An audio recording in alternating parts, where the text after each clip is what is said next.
took the pressure switches out of the way, they're over there on the floor at the weight. We've got the old compressor off from the floor here. Basically undone the bolts, put a piece of wood under it and slid it down the wood onto the box and then down the wood onto the floor. There's not enough weight yet or room to get a lot of people around it to lift it.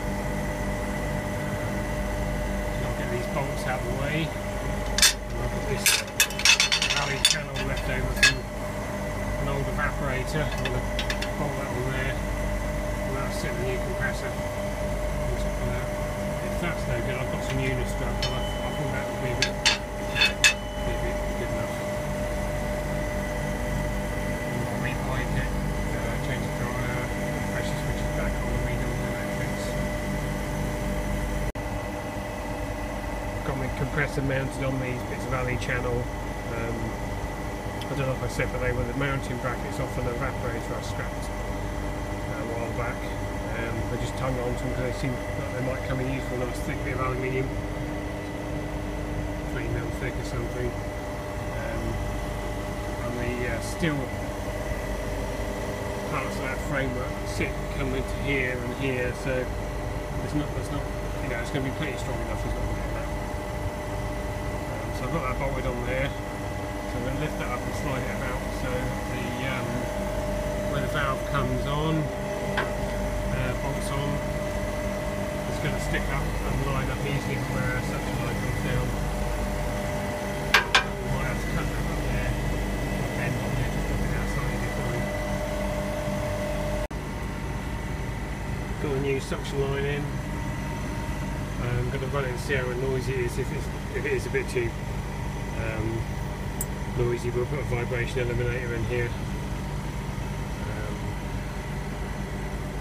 We've got the discharge connection to do now. We've got to put a valve on there, and then that's got to get joined onto this pipe somehow.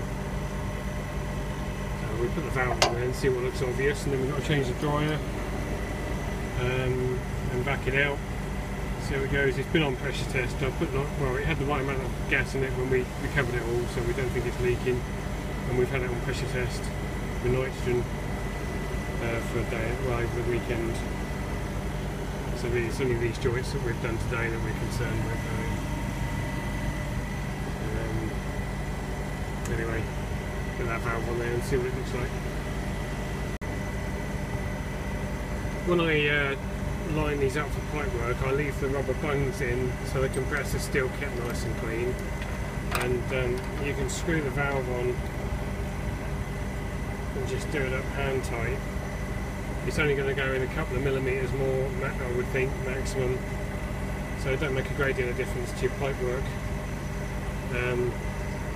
You can put the valve on there, just got to remember to take it out and put the proper gasket in, otherwise it'll take you no time at all to vacuum it because you're only doing the valve.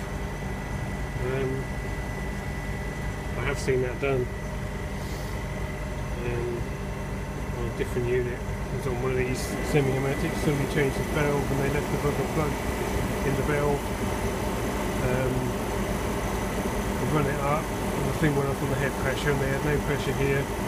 They did it a couple of times and they had a pop, and the way it went, when it had blown the hole in the plug, they take the valve off and redo it. Anyway, by the by. So that is roughly where that's going to go. So we might get away with just putting a bend on here and coming across, as long as it's not going to impinge on that where we need to get to that. So I might put the valve cap on there and we'll have a bit of a measure up and see. Right, I've got the pressure switches back on there now. Hose is on there. I'll put a new hose on that one. Got the discharge line raised in. I run it a bit lower and then put a set in it to bring it up to the level it was previously. So I get the vacuum pump on there now, and I've got to find somewhere to put that box, which is off a different, unite compressor. I've got a couple of spare ones of these. Put that somewhere and then we can terminate all our pressure switches, compressor wire, crankcase heater, We've got this conduit here that comes from the fans. We'll have to extend that, and that conduit down here is our mains cables from the contactor. So that's all got to go into here. Right, it's all wired. Phases at the top, the neutral earth. Then we've got the control circuit, and then we've got the fan speed controller and the fan motor connections. Change the contactor, it's new. It's under the exhaust for the vacuum pump, that milking roller. Right, she goes. 8 amps.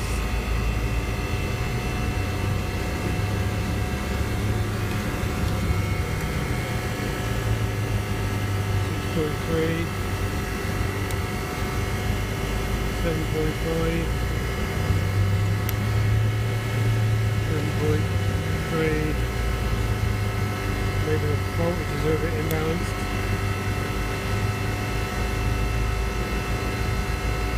Always in sort of 3/4 of an amp. There you go, that's the fan motor on.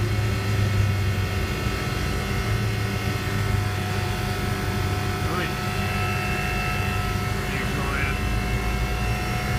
And we're finish off putting the gas in there, I think. Let's watch it for a while.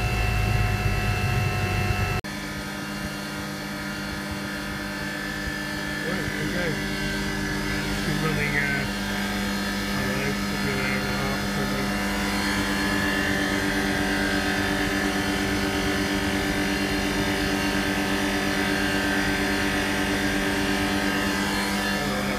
okay. We'll put the call in tomorrow and just check on it. I've got one of the crankcase here in yet, I haven't got the cable.